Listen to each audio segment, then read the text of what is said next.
मैं तुम्हें अपने बचपन की ओर ले जाऊंगी। मैं तुमसे कुछ इतनी बड़ी हूँ कि तुम्हारी दादी भी हो सकती हूँ, तुम्हारी नानी भी, बड़ी बुआ भी, बड़ी मौसी भी। परिवार में मुझे सभी लोग जीजी कहकर ही पुकारते हैं। हाँ, मैं इन दिनों कुछ बड़ा बड़ा यानी उम्र में सियाना महसूस करने लगी हूँ। शायद इसलिए कि पिछली शताब्दी में पैदा हुई थी। मेरे पहनने ओढ़ने में भी काफ़ी बदलाव आ गए हैं। पहले मैं रंग बिरंगे कपड़े पहनती रही हूँ, नीला, जामुनी, ग्रे, काला, चॉकलेटी। अब मन कुछ ऐसा करता है कि सफ़ेद पहनो, गहरे नहीं, हल्के रंग। मैंने पहले दशकों में तरह तरह की पोशाकें पहनी हैं। पहले फ्रॉक, फिर निकर, वॉकर, स्कर्ट, लहंगे, गरारे और अब चूड़ीदार और घेरदार कुर्ते। बचपन के कुछ फ्रॉक तो मुझे अब तक याद हैं। हल्की नीली और पीली धारी वाली फ्रॉक, गोल कॉलर और बाजू का भी गोल कफ, एक हल्के गुलाबी रंग का बारीक चुन्नटों वाला घेरदार फ्रॉक, नीचे गुलाबी रंग की फ्रिल। उन दिनों फ्रॉक के ऊपर की जेब में रुमाल और बालों में इतराते रंग बिरंगे रिबन का चलन था। लेमन कॉलर का बड़े प्लेटों वाला गर्म फ्रॉक जिसके नीचे फर टकी थी। 2 ट्यूनिक भी याद हैं, एक चॉकलेट रंग का और अंदर की कोटी प्याजी, दूसरा ग्रे और उसके साथ सफ़ेद कोटी। मुझे अपने मोजे और स्टॉकिंग भी याद हैं। बचपन में हमें अपने मोजे खुद धोने पड़ते थे। वह नौकर या नौकरानी को नहीं दिए जा सकते थे, इतनी सख्त मनाही थी। हम बच्चे इतवार की सुबह इसी में लगाते।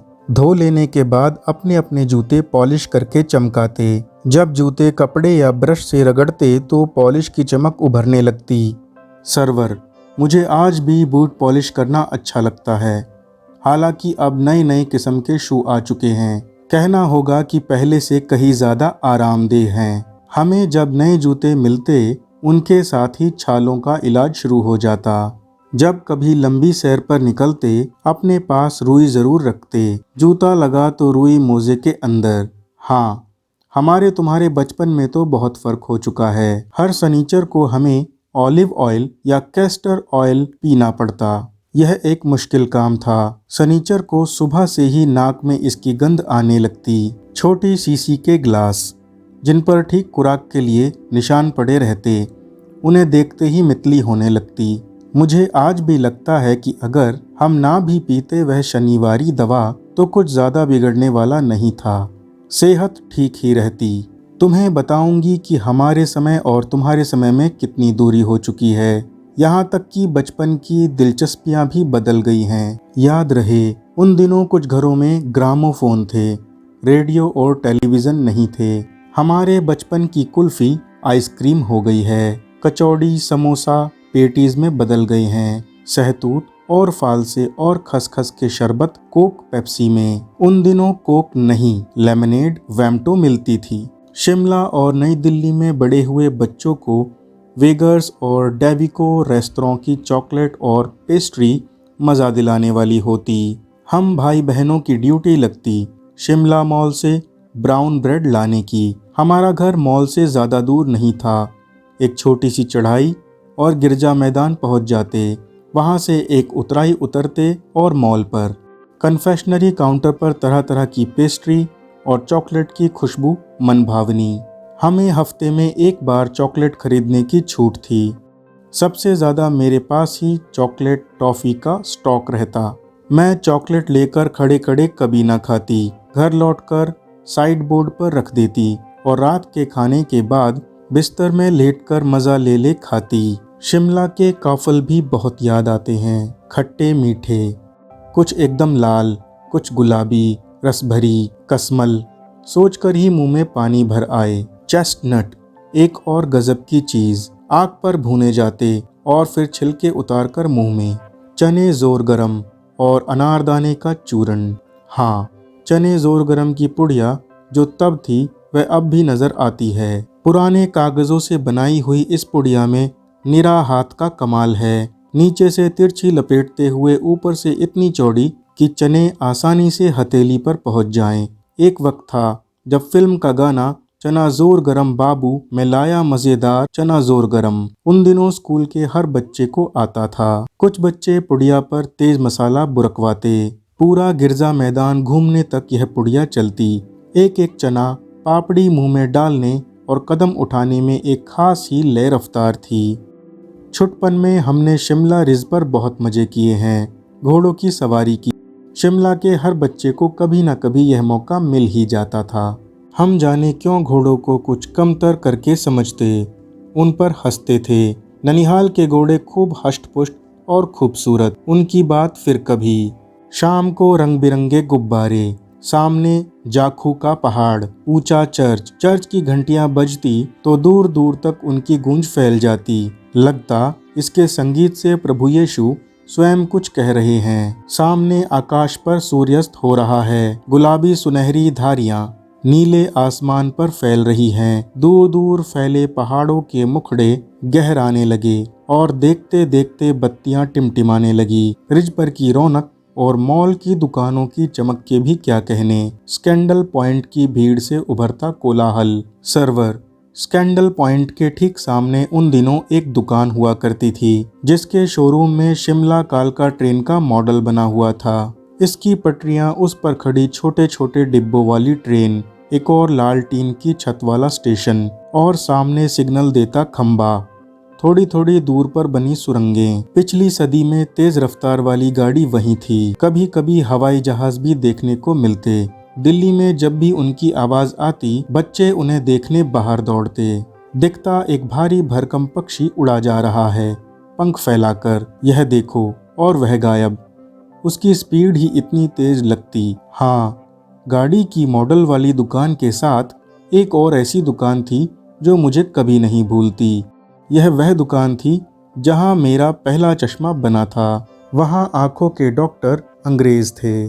शुरू शुरू में चश्मा लगाना बड़ा अटपटा लगा। छोटे बड़े मेरे चेहरे की ओर देखते और कहते, आंखों में कुछ तकलीफ है, इस उम्र में ऐनक, दूध पिया करो। मैं डॉक्टर साहब का कहना दोहरा देती, कुछ देर पहनोगी तो ऐनक उतर जाएगी।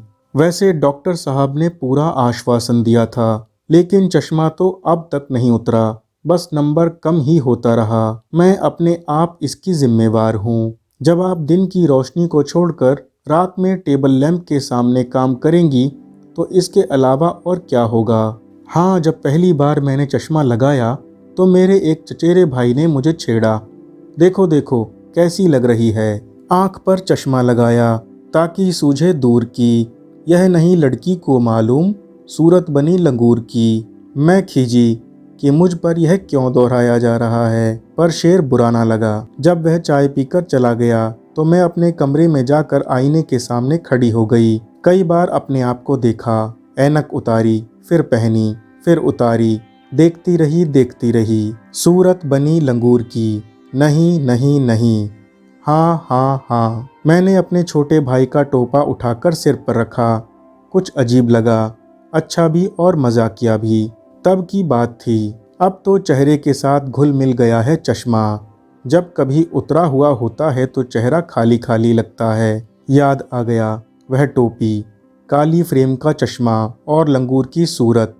हाँ, इन दिनों शिमला में मैं सिर पर टोपी लगाना पसंद करती हूँ। मैंने कई रंगों की जमा कर ली है, कहाँ दुपट्टे का ओढ़ना और कहाँ सहज सहल सुभीते वाली हिमाचली टोपियाँ। कृष्णा सोबती। चलिए अब देखते हैं कुछ प्रश्नोत्तर।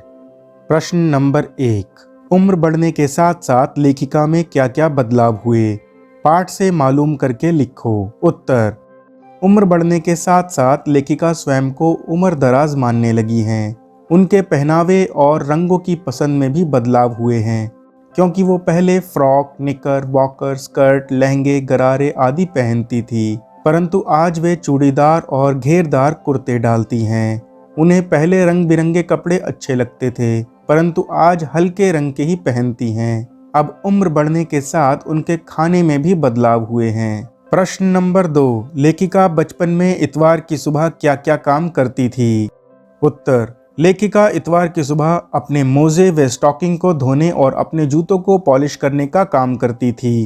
प्रश्न नंबर 3, तुम्हें बताऊंगी कि हमारे समय और तुम्हारे समय में कितनी दूरी हो चुकी है। यह कहकर लेखिका क्या क्या बताती है?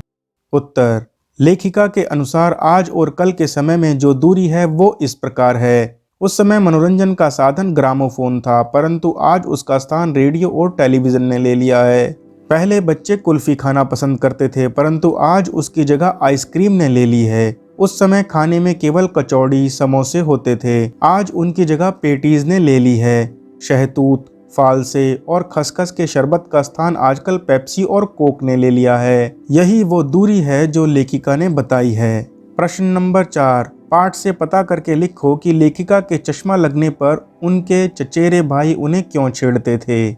उत्तर, लेखिका को चश्मा लगाने की आदत नहीं थी। पहली बार चश्मा पहनने के कारण वे कुछ अजीब सी लग रही थी, इसलिए चश्मा लगाने पर उनके चचेरे भाई उन्हें छेड़ते थे। प्रश्न नंबर 5, लेखिका अपने बचपन में कौन कौन सी चीजें मजे ले लेकर खाती थी? उसमें से मुख्य फलों के नाम लिखो। उत्तर, लेखिका बचपन में चॉकलेट खाना बहुत पसंद करती थी। वे हमेशा रात में खाने के बाद अपने बिस्तर में आराम व मजे लेते हुए खाती थी। इसके अलावा लेखिका को काफल, रसभरी, कसमल और चेस्टनट बहुत पसंद थे। वे चने भी खाती थी। छठी क्लास के हिंदी के अन्य पाठों के लिए हमारी प्लेलिस्ट को देखिए। जुड़े रहिए हमारे साथ। हम मिलेंगे अब अगले वीडियो में।